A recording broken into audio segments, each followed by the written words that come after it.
दोस्तों, यल्दा हकीम का नाम तो यकीनन आपने सुना होगा। स्काई न्यूज़ के लिए काम करती हैं एंकर पर्सन। भारत ने अगर पानी रोका तो उसके साथ जंग होगी। Chairman people's party Bilawal Bhutto Zardari का भारत को दो टोक पैगाम। बरतानवी मीडिया को इंटरव्यू में कहा कि पाकिस्तान का मौकिफ सच पर मबनी है। और अब बिलावल भुट्टो ये कहते हैं कि डोनाल्ड ट्रंप कान से पकड़ के इंडिया को हमारे साथ अमन की मेज पे बिठाए।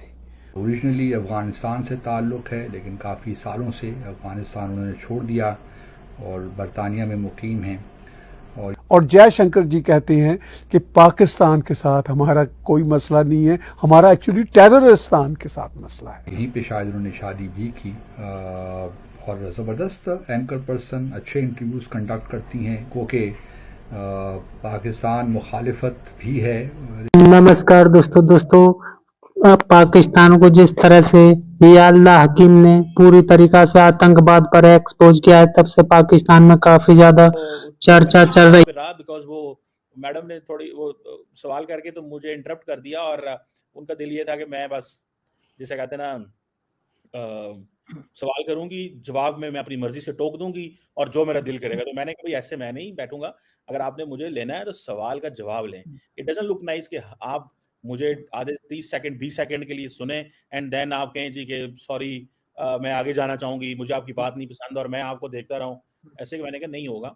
तो मेरा द पॉइंट इज कि मैंने मुझे उसने सवाल यही पूछा टीवी पे, एक इंडियन टीवी पे था, तो सवाल पूछा तो मैंने कहा जी देखें आपको ये सवाल अपनी आर्मी चीफ से पूछना चाहिए था, अपने एयरफोर्स चीफ से पूछना चाहिए था, अपने नेशनल सिक्योरिटी एडवाइजर से पूछना चाहिए था कि क्या हम आज़ाद कश्मीर ले सकते हैं।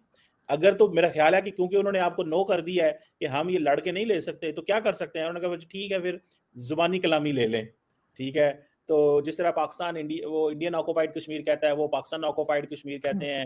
जो न्यूट्रल लोग हैं वो कहते हैं इंडियन एडमिनिस्ट्रेटिव कश्मीर या पाकिस्तान एडमिनिस्ट्रेटेड कश्मीर। हर बंदे ने अपना नाम रखा हुआ है, तो जिस तरह नाम अच्छा लगता है वो नाम ले लो, ठीक है। हर बंदे ने अपना मैप रखा हुआ है, भारत ने अपना मैप है, पाकिस्तान का अपना मैप है। So the point here is कि ये सारी चीजें चलती रहती हैं। यहाँ पे डॉक्टर जयशंकर बड़े समझदार ज़ीरक डिप्लोमेट हैं। मुझे ज़ाती तौर पे मुझे उनकी डिप्लोमेटिक स्किल्स और वो बड़ी पसंद है और बड़े प्रोमिनेंट डिप्लोमेट हैं इस खित्ते के अंदर। मैं नहीं समझता कि डॉक्टर जयशंकर से बेहतर, उनसे स्मार्ट, पढ़ा लिखा, वेल रेड डिप्लोमेट हो, अच्छा तजर्बा डिप्लोमेसी का, पॉलिटिक्स का एंड ऑल दैट। बट सारी बात है, वो जो बात कर रहे थे वो जो बाबा जी ने सवाल किया उनको ही थोड़ा सा वो हल्का फुल्का, लेकिन साथ ही उनसे क्यों के सवाल पूछे गए, बल्कि एक तो लंबा चौड़ा उनसे इंटरव्यू भी हुआ है, उसके ऊपर तो हम जब बात करेंगे तो फिर तो बात निकलेगी तो दूर तलक जाएगी, यानी कि अलग एक शो करना पड़ेगा। अभी मैं आपको ये बताऊंगी कि जो एक प्रेसर टाइप होता है जिसमें दोनों कंट्रीज के जो रिप्रेजेंटेटिव्स हैं वो सामने आकर बात करते हैं, उसमें जर्नलिस्ट भी मौजूद होते हैं और सवाल जवाब करते हैं। उसमें डॉक्टर जयशंकर ने कहा है कि अब हम न्यूक्लियर के प्रेशर के ब्लैकमेल में नहीं आएंगे, यानी आप हमें न्यूक्लियर का प्रेशर देकर ब्लैकमेल नहीं कर सकते। अब हम न्यूक्लियर के प्रेशर में आकर ब्लैकमेल नहीं होंगे, ये कहना है डॉक्टर जयशंकर का। यानी इसका मतलब ये हुआ कि पाकिस्तान की तरफ से अगर ये बात की जाती है या की जाती रही है, जो कि अभी दोनों मुल्कों के बीच जंग हुई है कि हम बम चला देंगे या छोटे छोटे बम चला देंगे या बड़ा न्यूक्लियर बम चला देंगे, तो उन्होंने कहा है कि एनजे तो फिर एनजी सही, यानी ये कि अब हम इस प्रेशर में नहीं आएंगे। अच्छा, फिर उन्होंने ये कहा है कि यहाँ तक इतना तो वैसे नहीं करना चाहिए था कि किसी एक दूसरे मुल्क में खड़े होकर आप एक तीसरे मुल्क को टेररिस्तान कह दें, लेकिन उन्होंने इस तरह की बात भी कर दी है।